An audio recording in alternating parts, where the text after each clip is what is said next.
स्वयं पुरोहित और विवेक श्रीवास्तव, आप दोनों से करना चाहूंगा, बारी बारी से अपना आप मौका चुन लीजिए कि भाई यूसीसी से ऐतराज है, ये आना चाहिए, लागू होना चाहिए। विवेक श्रीवास्तव। नहीं, बिल्कुल ऐतराज है और हम इसके फेवर में है ही नहीं, बिल्कुल नहीं आना चाहिए।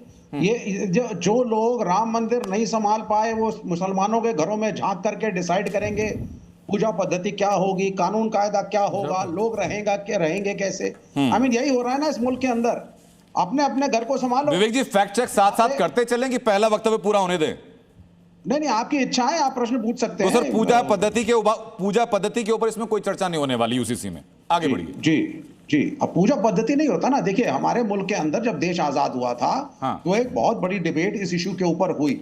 अनेकों धर्म थे, अनेकों धर्मों के अंदर पंथ थे, सबके अलग अलग रीति रिवाज थे, कानून कायदे थे, रहन सहन का तरीका था, आदिवासी समुदाय था, दलित समुदाय था। उसको देखते हुए ये निर्णय लिया गया कि क्रिमिनल जो कोड है हमारा, वो तो सबके लिए सेम होगा। ये नहीं हो सकता साहब कि एक मुसलमान किसी को मारेगा या हिंदू किसी को मारेगा या क्राइम करेगा तो उसके लिए अलग कानून होगा। सिविल कानून जो है, जिसके अंदर परिवार में आप कैसे रहते हैं, आपकी पूजा पद्धति क्या है, आपके पर्सनल लॉ के रूल रेगुलेशन क्या है, इसकी फ्रीडम कॉन्स्टिट्यूशन ने हम सबको दी है। This is what is. ठीक है सर, अब ऐसे 2-3 पॉइंटर्स हो गए जिनके लिए दर्शकों का फैक्ट चेक जरूरी है, लेकिन उसके पहले मैं स्वयं पुरोहित और निवांश शर्मा आपके पास में आऊंगा। स्वयं पुरोहित, बताइए जरा कि इसके समर्थन में है कि विरोध में, और विरोध अगर है तो खोलकर अपने पॉइंटर्स भी दीजिए सर कि क्यों विरोध है।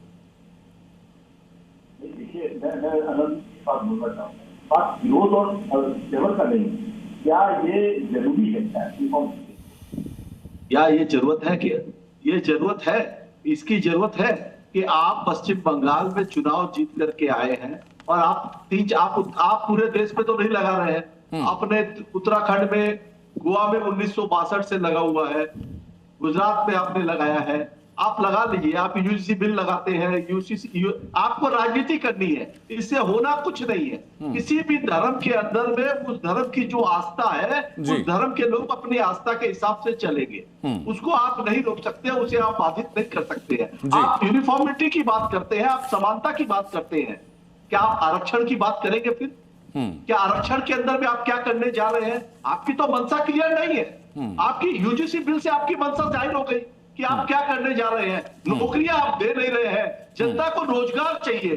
जनता को आपने जो वादा किया था कि बहुत हुई महंगाई की बार, अब की बार मोदी सरकार, तो महंगाई तो चरम पर चली गई है। बहुत हुआ भ्रष्टाचार, अब की बार मोदी सरकार, भ्रष्टाचार बंद होना चाहिए। जितने भ्रष्टाचारी आ जाओ हमारे पास, सारे के सारे आ जाओ। ठीक है, अब फिलहाल टॉपिक पे रहेंगे सर, कम से कम अपने पहला जो ओपनिंग स्टेटमेंट है उस पे हम टॉपिक पे रहे।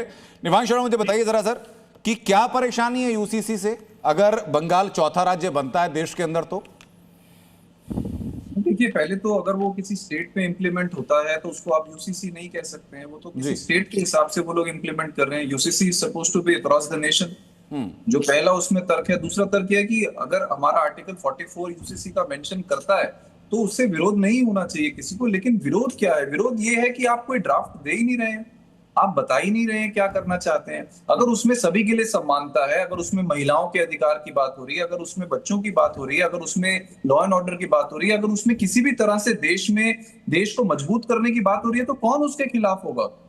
लेकिन आप कुछ बता ही नहीं रहे हैं ना। अभी ये बीजेपी के स्पोक्स पर्सन है, इनसे आप मांग लीजिए यूसीसी का ड्राफ्ट क्या है, इनको भी नहीं पता होगा। बस क्योंकि देखिए राम मंदिर में चोरी करी इन लोगों ने, उससे इनको मुद्दा भटकाना है, तो ये बस जाके यूसीसी की बात कर दीजिए। क्या हम तो डिबेट करने के लिए तैयार है यूसीसी पे? आप बताओ ना क्या ड्राफ्ट है जी, क्या आ रहा है यूसीसी में, क्या है आपकी मंशा, आप क्या करना चाहते हैं? ठीक है, ये सवाल लेकर ये वाजिब सवाल है, बात कीजिए, ये वाजिब सवाल है आप